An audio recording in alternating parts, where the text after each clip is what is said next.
Shalom, Bapak Ibu Saudara Jemaat yang dikasihi oleh Tuhan Yesus, Juru Selamat kita. Khotbah hari ini masih dalam rangkaian khotbah tematis masa Prapaskah. Hari ini temanya adalah Via Dolorosa. Apakah ada di antara kita yang tahu artinya? Pasti di antara kita ada yang tahu arti kata Via Dolorosa. Ibu, Bapak, dan Saudara, arti dari Via Dolorosa adalah jalan penderitaan atau jalan kesengsaraan. Istilah Via Dolorosa bukanlah sebuah istilah yang menggambarkan tentang penderitaan Yesus, melainkan nama beberapa rute yang terdiri dari beberapa jalan. Sumbernya dapat Ibu Bapak akses secara online melalui internet. Sebelumnya Ibu Bapak dan Saudara, jalan ini bernama Jalan Decumanus Maximus. Jalan Decumanus berubah menjadi Jalan Via Dolorosa. Nama Via Dolorosa baru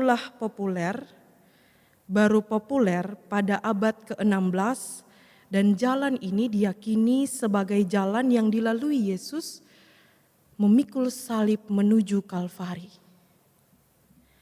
Bacaan kita saat ini dalam Minggu Sengsara ini, atau yang juga dikenal dengan Minggu Palma ini, menggambarkan peristiwa beberapa hari sebelum Yesus menderita. Di Jalan Decumanus, ia dielu-elukan. Tetapi beberapa hari setelah dielu-elukan, dan masih pada jalan yang sama, ia memikul salib bahkan diludahi.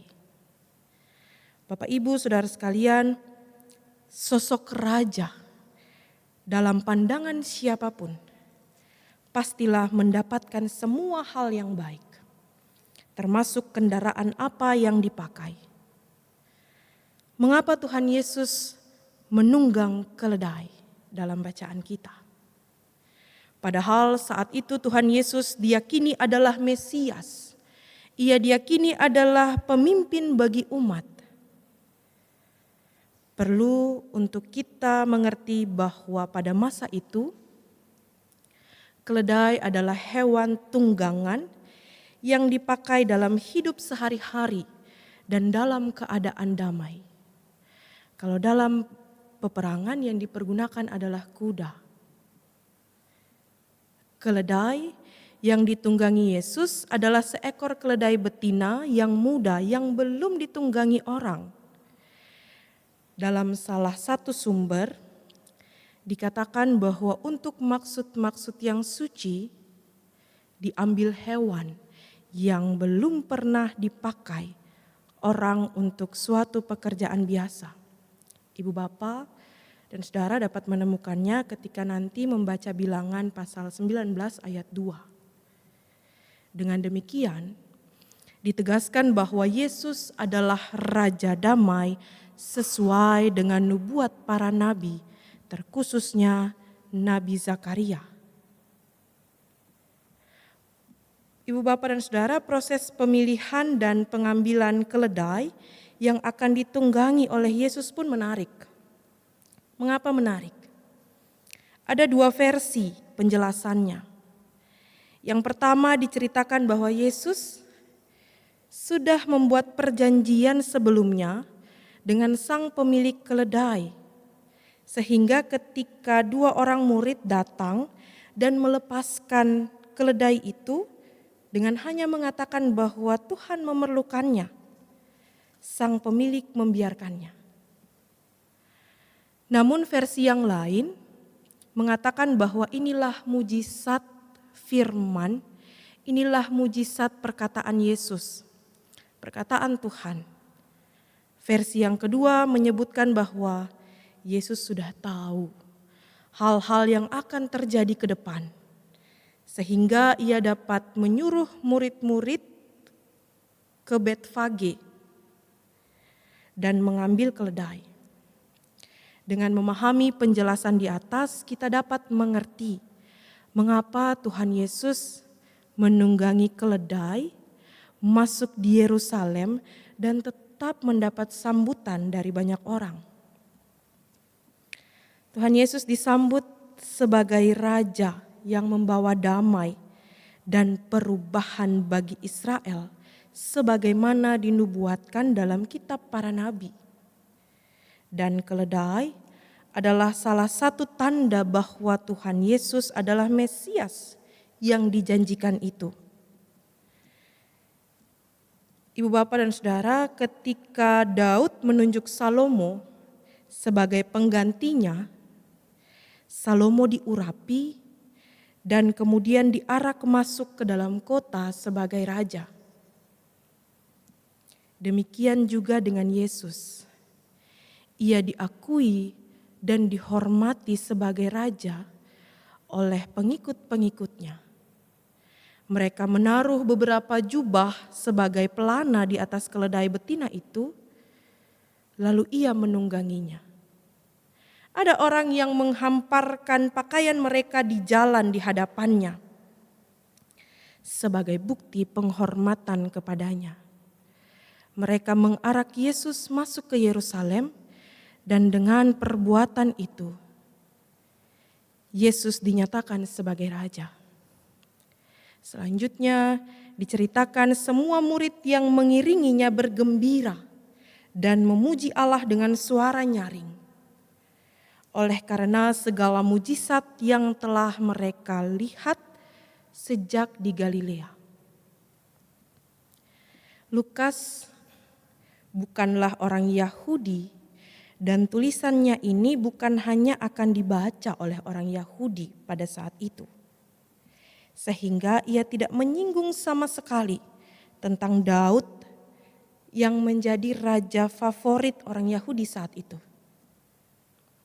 Tetapi dengan sorak-sorai murid-murid yang kita temukan dalam Lukas ini, kita menemukan bahwa yang mereka puji melalui Yesus Sang Raja itu adalah Allah. Ketika mereka bersorak-sorai dengan mengatakan damai sejahtera di sorga di tempat yang maha tinggi, maka ada harapan dalam diri mereka bahwa Yesus Sang Raja yang mereka arak itu akan menyatakannya seperti mujizat-mujizatnya yang lain. Ibu bapak dan saudara, di antara para rombongan yang mengikuti dan bersorak-sorai itu, selalu saja ada orang-orang yang pro dan kontra. Dalam bacaan kita, beberapa orang Farisi yang ada pada saat itu menyampaikan pandangan mereka kepada Yesus. Mungkin bisa dikatakan bahwa orang Farisi ini memang mengikuti Yesus dan takjub akan mujizat-mujizat Yesus yang mereka lihat. Tetapi di satu sisi mereka juga memikirkan, bagaimana kalau pembesar-pembesar Romawi saat itu jika melihat ada kerumunan yang bersorak-sorai dan mengambil tindakan dengan kekerasan. Jawaban Yesus yang membungkam mereka pun seakan-akan disampaikan dengan mujizat, bahwa jika murid-murid tidak bersorak-sorai, maka batu-batu pun dapat bersorak-sorai. Namun pada sumber lain ada yang mencatat bahwa karena Yesus tahu yang dihadapinya ini adalah orang Yahudi garis keras, orang-orang Farisi, maka Yesus menjawab mereka berdasarkan kesaksian Nabi Habakuk, di mana dalam kitab Habakuk pasal 2 ayat 11, Nabi Habakuk mencatat bahwa batu-batu melakukan pengaduannya karena mereka telah melihat kelaliman dan kekerasan. Jika yang dimaksud oleh orang Farisi adalah ketakutan yang seperti demikian, maka yang ingin disampaikan Yesus bagi mereka adalah jikalau murid-murid berdiam diri karena takut kepada orang-orang yang mau melarang mereka bersorak-sorak, maka tentulah batu-batu di jalan akan berteriak untuk mencela dan mengadukan murid-murid.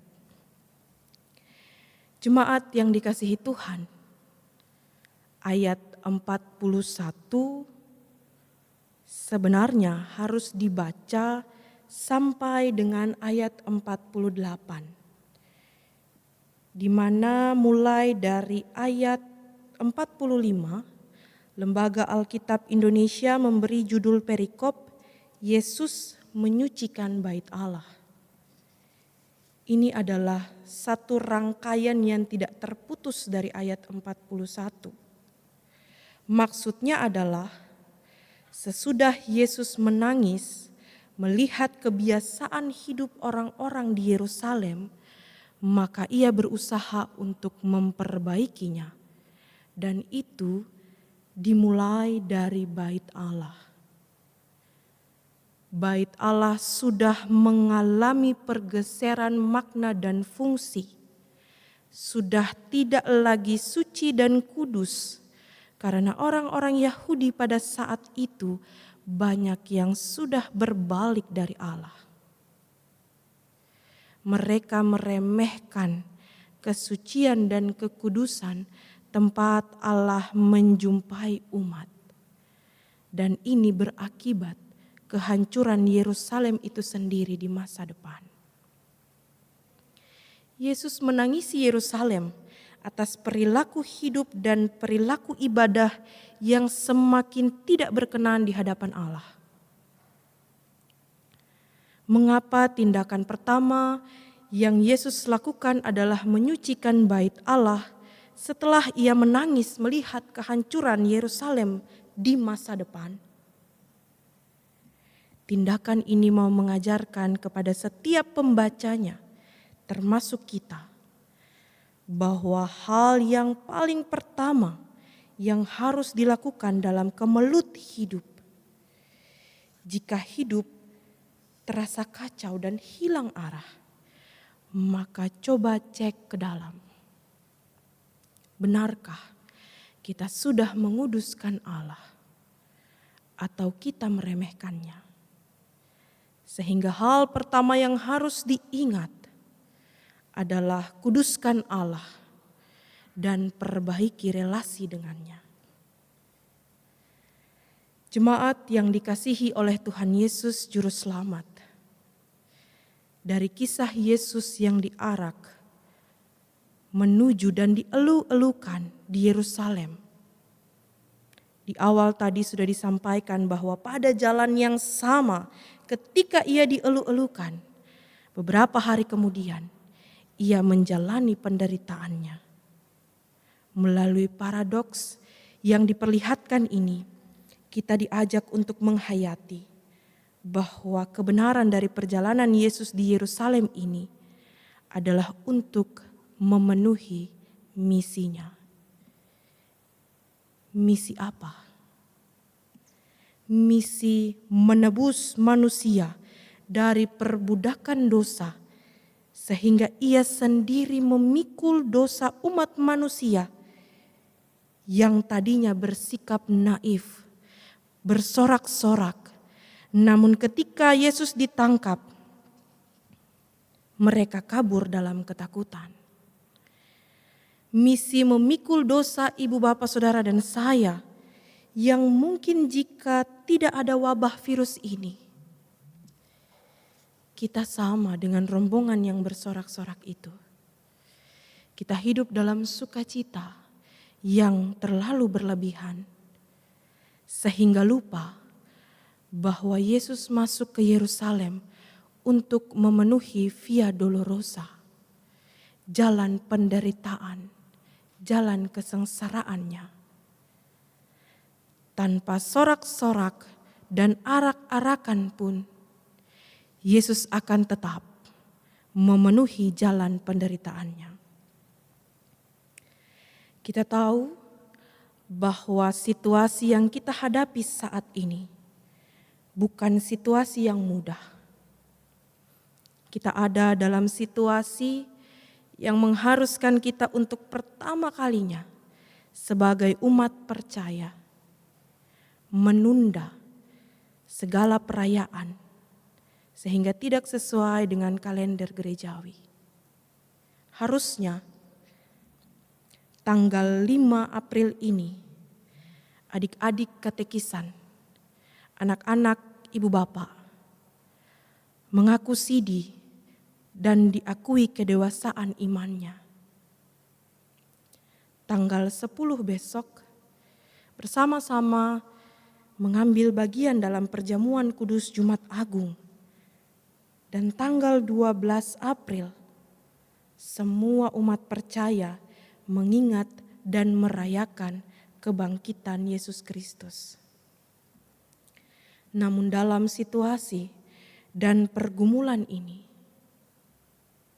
kita diajak untuk memaknai perasaan sendiri yang Yesus rasakan di tiang kayu salib. Kita diajak untuk menghayati kerendahan dan ketaatan Kristus hingga mati di kayu salib.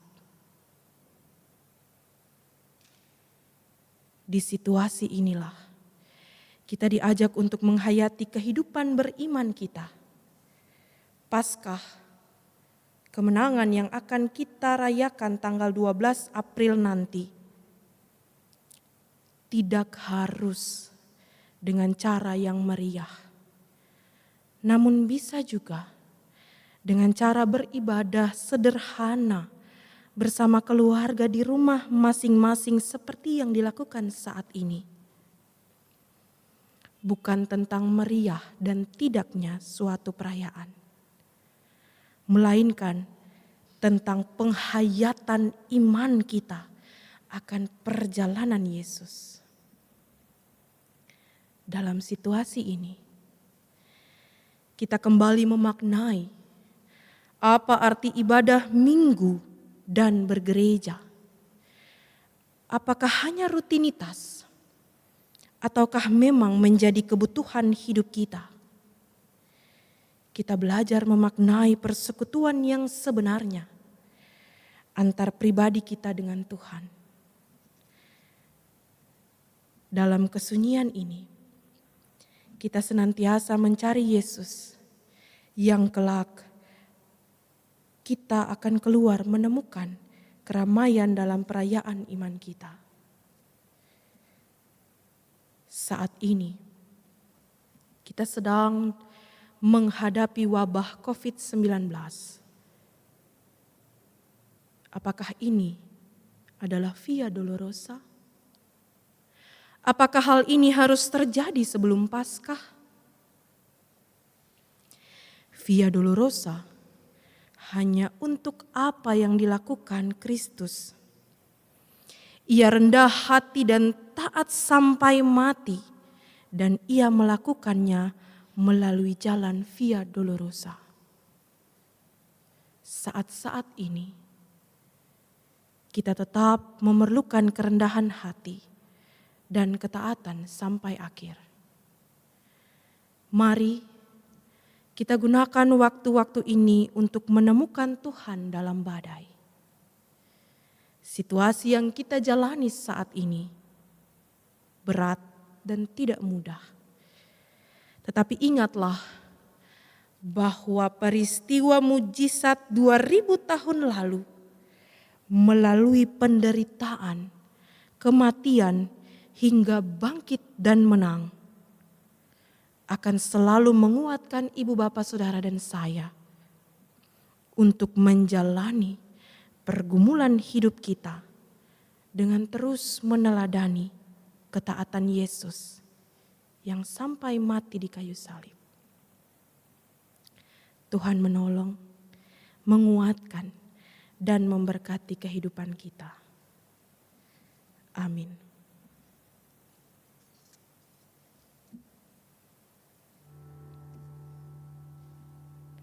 Sebagai respon firman Tuhan yang telah kita dengarkan, Bersama-sama kita menyanyi dari Gita Bakti 71, bait 1 dan 2, Tuhan Yesus Sahabatku.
Jemaat, bersama semua orang percaya di segala waktu dan tempat, mari berdiri untuk mengucapkan dan mengikrarkan pengakuan iman rasuli. Dengan hati dan mulut, masing-masing kita mengaku. Aku percaya kepada Allah, Bapa yang Maha Kuasa, Khalik langit dan bumi, dan kepada Yesus Kristus anaknya yang tunggal Tuhan kita, yang dikandung daripada Roh Kudus, lahir dari anak darah Maria, yang menderita di bawah pemerintahan Pontius Pilatus, disalibkan, mati dan dikuburkan, turun ke dalam kerajaan maut. Pada hari yang ketiga bangkit pula dari antara orang mati, naik ke sorga, duduk di sebelah kanan Allah, Bapa yang Maha Kuasa, dan akan datang dari sana untuk menghakimi orang yang hidup dan yang mati. Aku percaya kepada Roh Kudus, gereja yang kudus dan am, persekutuan orang kudus, pengampunan dosa, kebangkitan daging, dan hidup yang kekal. Disilahkan duduk. Kita akan masuk di dalam doa syafaat. Ibu Bapa dan Saudara, mari kita merendahkan hati kita menundukkan kepala dan mengangkat akan segala pergumulan kita kepada Tuhan di dalam doa syafaat. Kita berdoa.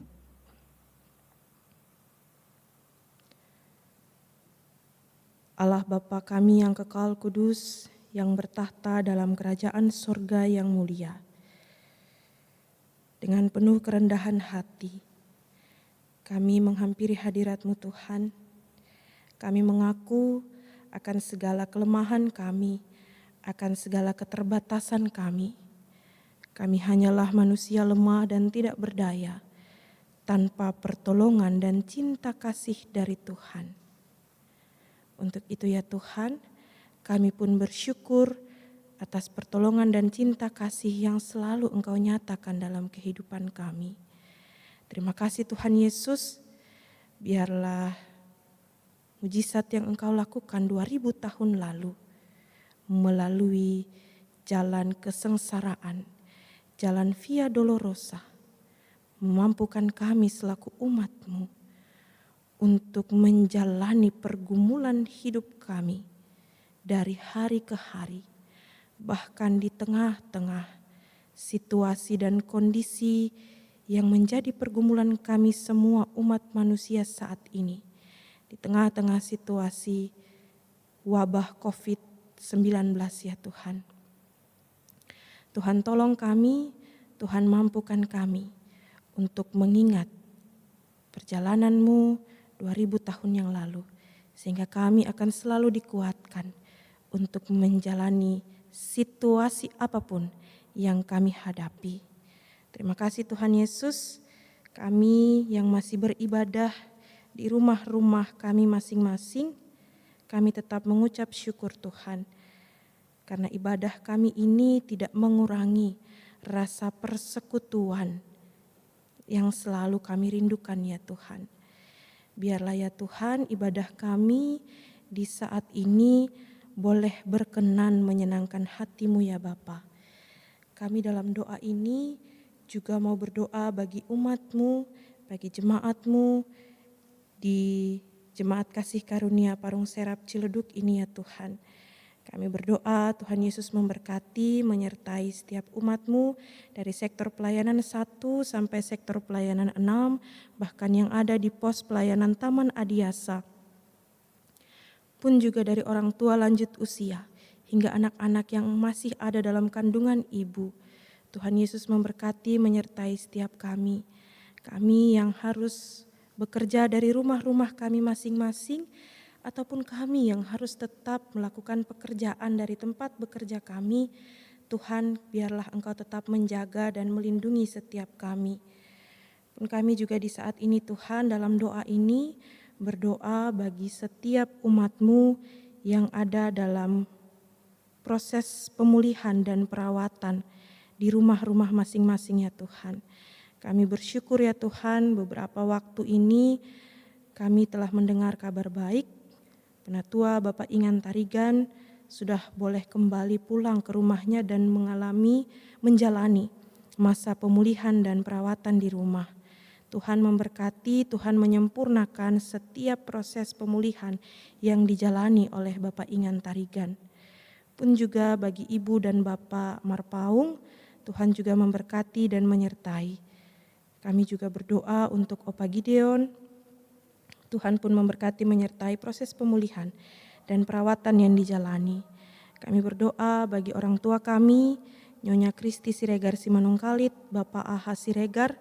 Tuhan juga selalu beserta dengan kedua orang tua kami ini dalam masa-masa tua mereka pun dalam masa-masa kelemahan tubuh yang mereka alami. Tuhan berkati setiap pemulihan, setiap perawatan yang dilakukan oleh kedua orang tua kami ini. Kami berdoa untuk Ibu Elia Wasti Pandi, Saudari Kristi Sukabdi, Nyonya Kristina Rubiem Saliman. Tuhan memberkati, menyertai saudara-saudara kami ini dalam proses perawatan mereka. Pun kami berdoa juga bagi Diaken Bapak Deki Wokamau, yang juga sudah boleh kembali pulang ke rumah menjalani masa perawatan dan pemulihannya. Tuhan memberkati, bahkan Tuhan berkenan memakai setiap makanan, minuman, dan obat-obatan yang mereka konsumsi sebagai alat di tangan-Mu Tuhan dalam proses pemulihan dan perawatan yang saat ini sedang mereka jalani.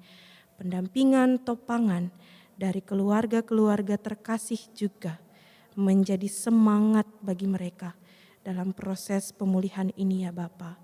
Tuhan pun menganugerahkan kekuatan dan kesehatan bagi setiap keluarga-keluarga terkasih ini yang selalu mendampingi, menopang dengan penuh cinta kasih. Terima kasih Allah Bapa di surga. Kami juga di saat ini mau berdoa bagi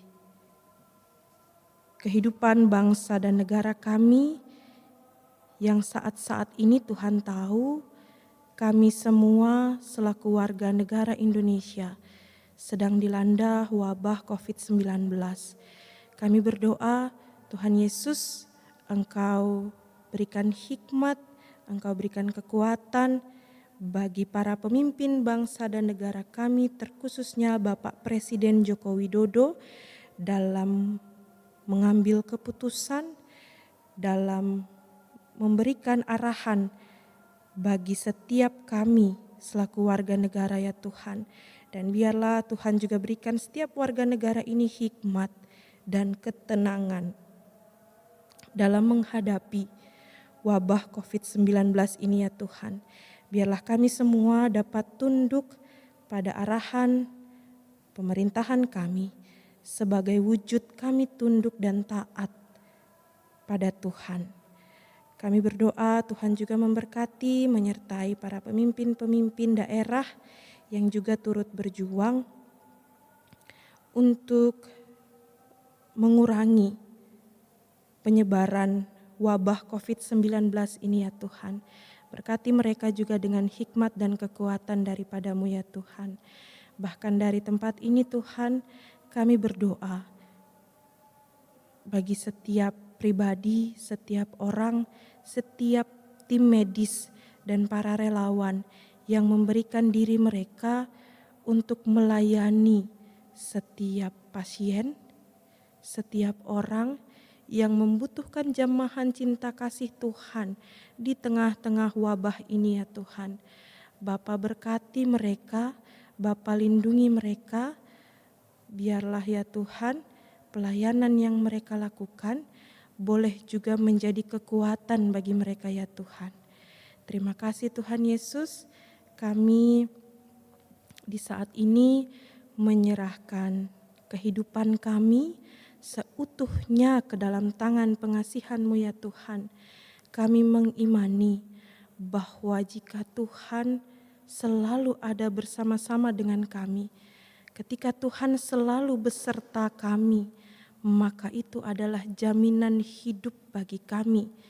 Sehingga kami semua menyerahkan hidup kami seutuhnya ke dalam tangan cinta kasih dan pemeliharaan-Mu saja ya Tuhan. Terima kasih ya Tuhan Yesus, dalam pengasihan-Mu kami mohon. Peliharalah kami dalam kasih Yesus Kristus, Tuhan dan Juru Selamat yang telah mengajarkan kami berdoa. Bapa kami yang di sorga, dikuduskanlah nama-Mu, datanglah kerajaan-Mu, jadilah kehendak-Mu di bumi seperti di sorga. Berikanlah kami pada hari ini makanan kami yang secukupnya, dan ampunilah kami akan kesalahan kami, seperti kami juga mengampuni orang-orang yang bersalah kepada kami. Dan janganlah membawa kami ke dalam pencobaan, tetapi lepaskanlah kami daripada yang jahat.